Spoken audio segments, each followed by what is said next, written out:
তো গাইস, একটি বাচ্চা ছেলে জঙ্গল থেকে দুটি ডিম পেয়েছিল। তারপরে একটি হাঁড়িতে দেখতে পেলো যে হাঁড়িতে সিদ্ধ করবে। তো অনেকবার চেষ্টা করলো হাঁড়ির ঢাকনাটা খোলা, তো খুলতে পারছিল না। তারপর তার দাদাকে ডাকলো, বড়দাকে।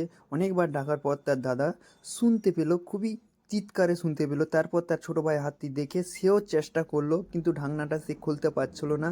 সে একটি বুদ্ধি খাটালো। তারপর তার হাত মোজা ছিল দুটো, সে হাত মোজা দুটো ভালোভাবে সে হাতে পরিয়ে নিল।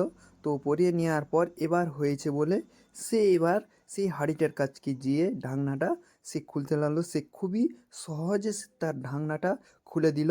সে একবার ঢাকনাটা খুলে আবার রাখলো, দ্বিতীয়বার আবার একবার দেখলো যে গরম ভালো আজ হয়েছে নাকি।